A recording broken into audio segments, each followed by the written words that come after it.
Yo, what is up everybody? Welcome back to the channel once again for another review. Hope y'all are doing well. Today we have something a little bit different here. I don't usually review Mafex on the channel. Still adding, a little bit new content here and there. So we will be doing more of these once I get more. But yeah, we have the new Mafex Magneto. I wasn't originally going to get this guy only because it's not that I don't like Xmen, but I don't have any of the ones that I truly like, and it felt weird, I guess, buying a figure that I'm not going to have anything to really pose it with.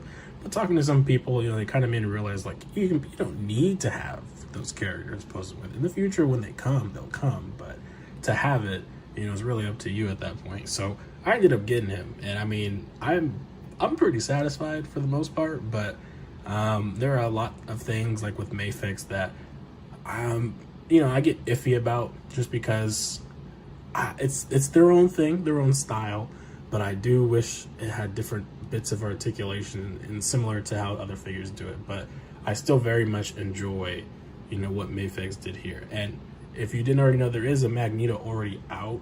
I think it's from Age of Apocalypse, and that one is a little bit different. I think the Magneto in there has like braids, longer hair, a darker color tone to his outfit, and I think the cape is a lot more different. As for the accessories, I'm not really sure if there's anything too different, but yeah. So we have this guy here. We're gonna do a quick little review of him. As you can see here, they've got the accessories listed on the box. We'll show them here in a second, but compared to like Jean Grey, for example, I felt like Jean Grey when she came out was underwhelming accessory wise. For a character like her who's a telekinetic, I don't know the proper term for her, but I felt like she should have had more effect pieces, and I know that back then for that classic version of her, it was kind of deduced not necessarily to just beams and stuff, but I don't know, there's some things that definitely she could have came with. Now Magneto, I do wish he would have came with like magnetic hands or feet, or a plate for the bottom where he could look like he was floating, because he does that a lot in different media. But yeah, they gave you some pretty decent effects here. We'll quickly talk about these because I have a problem with those, but yeah, let's give a quick look at the figure and just start talking about it. All right, so you might have heard that little crash before we cut, but yeah, so we've got him here, and I really like the cape. It's a really nice purple. I really like how, I don't know what the proper wording for it is, but it's got this really nice purple gradient to it. It really stands out, and it really makes him pop out. With the colors of red too, it just works so well.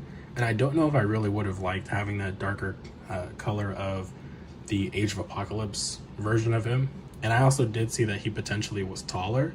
So I think this one, yeah, is a little bit shorter compared to that one. I don't know if that really matters to people. Personally, to me, I'm not really a stiffler for that kind of stuff, but it's there. But yeah, he's pretty cool. He's got the pretty big muscle mass there in the chest and abs, which is really nice. And this part of him is actually a little bit of soft plastic. It's not as soft as Dick Grayson's ass, I'll say.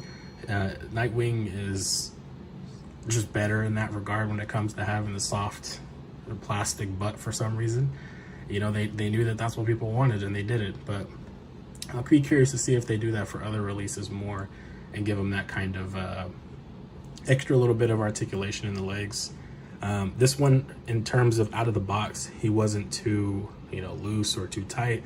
He's kind of just in the middle, which is really good. Talking about the helmet, I really like the shine on it. It is just plastic at the end of the day, but it's got a really nice shine and reflection to it, as well as a little bit on the pants and the chest areas.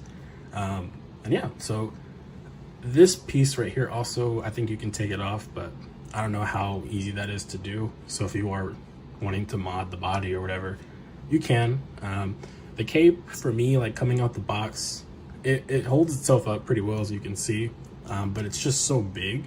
Like, it's not as big, I think, as the Mafex Hush Batman Blue version, but it's definitely big enough that like you could see it fully encompass all the way around if you really wanted it to. So there's that as well.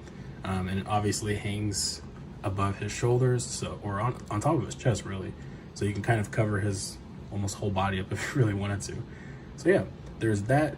Let's quickly look at some of his accessories while I have them here next to me. So talking about these two that are already on him, I don't necessarily like these, but they're okay. So the reason why I don't like them is just how easily they will fall off. You can really, like, you can take the hand off and just try to mash it in there and then put the hand back on. That works for me sometimes, but it doesn't always stay in. It's staying in now, which is good, probably because I've got it angled to where it's not really going to start falling off. But that is something I have a problem with, is here and there when I'm trying to mess with it.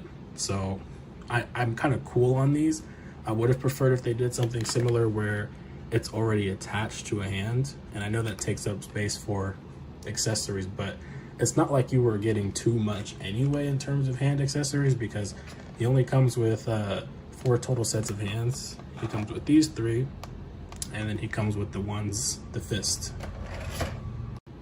All right, sorry for the random cut, but you know, trains are a problem, and the trains are loud around here. So hopefully you didn't catch that, but while that time happened, I took the other accessories off so we could look at this one here. And this one's pretty cool, in the same sense that I was talking about these, which I would prefer if they were, already attached to it, so it just stays in there. That's what these are essentially. They have the hands already inside and have that really nice effect, like he's getting ready to pull a whole bunch of magnetic items to him, or lifting a giant object, stuff like that classic Magneto in the cartoons and in the comics, with the nice little effects drawn around him.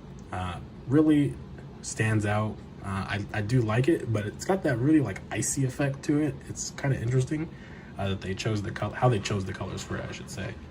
Similar to what feels like this blast looking effect too.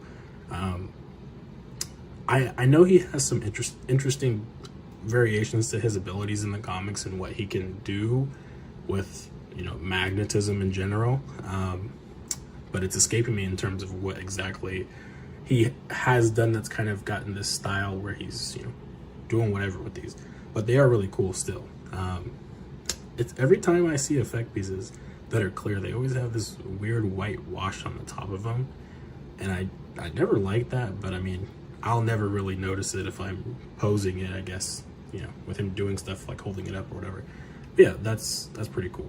So those are the other effects there, and after that, he doesn't really come with too much, so that's why I kind of say I do wish he would have came with some kind of metal plate that could go under him, to put his feet together, or give him actual magnetic feet and hands. I mean, they've been doing that for Spider-Man characters for the longest, I think.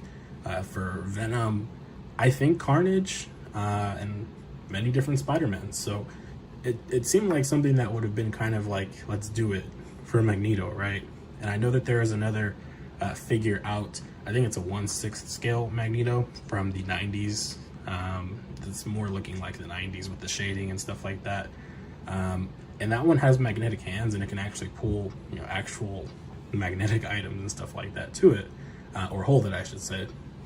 And that's something, I mean, I'm not expecting them to make the hands like entirely magnetic, like, covered in whatever material needed to do that, but just maybe like standard with the little magnetic attachment poking out the hand. I mean, something like that could have been cool for this character. But yeah, so that's pretty much it for those type of accessories. The other ones he has left to show off come from his heads, and I will quickly grab those out while we're here. The box, of course, you'll get this head, which is his unmasked head.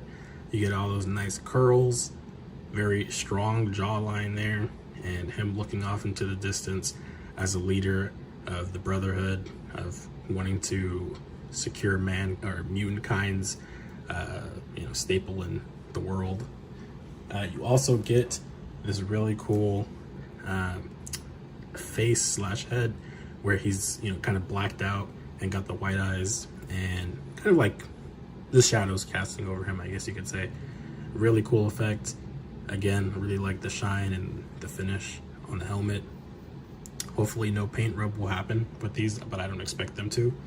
And you also pulling it out, you also get this helmet by itself that you can, you know, have him hold to the side of him, or you can do some creative things and maybe go get another character that has a smaller head, and you could pop it in there like in Magneto Miles, bro. You know, who knows? But you definitely can, you know, play and mix around with it if you really want to, or just keep it to him. It doesn't matter what you want to do with it.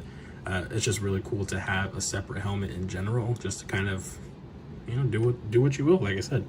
And then of course this helmet I changed before I took him out the box, or after I took him out the box. What am I talking about? And this is just the standard, you know, face with the helmet on. So really cool stuff. And again, we can do a quick close-up of the hands. So you've got these kind of like whisking something to him or about to push something away. You've got full force, like pull or push, whatever you want to do with those. And again, I really like that purple finish to him. I don't know if you could really make that out. It's like a nice prism purple or something. Really like the colors. And you have kind of grabbing hands almost. So yeah, that's pretty much it for Magneto in terms of the accessories and all that good stuff. Quickly, we'll just go over his articulation. You know, for Mafex figures, they aren't the craziest articulated figures, but they do have some nice range. I quickly take these off and put the regular fist hands back on. All right, so as you know, this cape is articulated. It's got bendy wire along all the way up here, all the way across and around. So of course you can move this, and there's still bits of it that I didn't even pull out yet. So it's like I said in the beginning of the video, it's a very long cape. It's not long enough that it's touching down to the ground like the Hush Batman is, but it's definitely still long. So yeah, there's that bit of articulation for the head with the helmet. That's about as far as you're gonna get going back and forth. We can also take this smoothly off, hopefully. Oh, he didn't want to drop the mask, but we got it.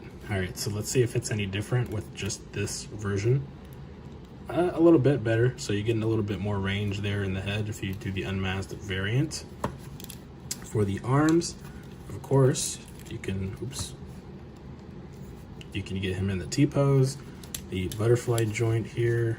Let's see how far we can get it to come out.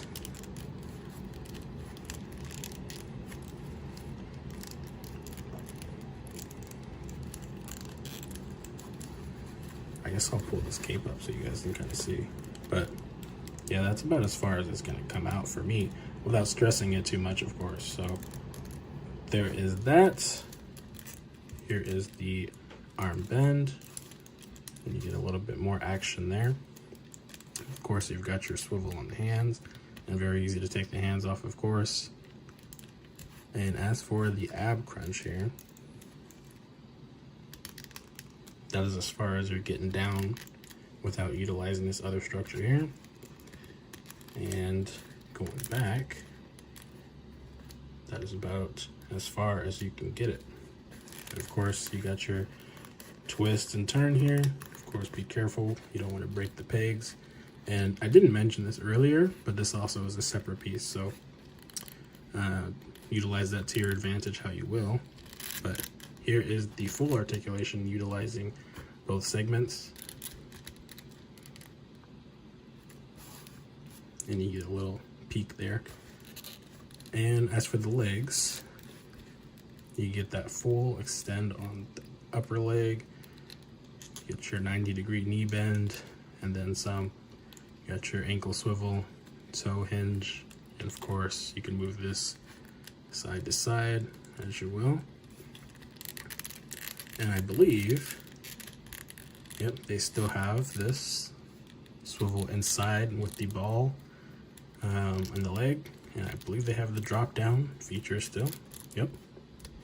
And there you go, you got that extra extension on the legs. Might look a little bit weird, so you have to fill in the gaps. And like I did say a little bit earlier, this is a little bit of a soft plastic, so you can kind of mess with that, but it's not as soft as the Nightwing one. So there is that. But they are looking to make strides to give you that better articulation on figures. So it's definitely working a little bit in their favor. But overall, I mean, this guy is great. I think he's a pretty good pickup if you love anything X-Men. I am curious to see what they do going forward. You know, they've been getting a lot of the cast down in terms of those classic X-Men characters. You know, we've got Wolverine, we've got Storm. I think, yeah, we have old Cyclops, and they did another new one. And then there's, of course, Deadpool back there. And there's probably a couple other ones I'm forgetting. But yeah, I'm curious to see if they do Rogue or, yeah, there's also Gambit. That's the one I was forgetting. And Psylocke. There we go. All of them. Okay. I'm curious to see if they do, you know, Rogue, Beast, or anybody like that. I'd be interested to see if they do a Charles Xavier of any kind. I mean, that one would be a little weird and interesting at the same time, though, to see if they do the chair with a full extension or something, in articulation on the upper body or something like that. I don't know. It would just be interesting to see, because eventually I think they're gonna complete the whole, you know, X-Men team and maybe start throwing in some Brotherhood villains besides Magneto. You could always do Mystique, and that one could be kind of weird and interesting. But yes, for the X-Men line, pretty good. Love this Magneto figure.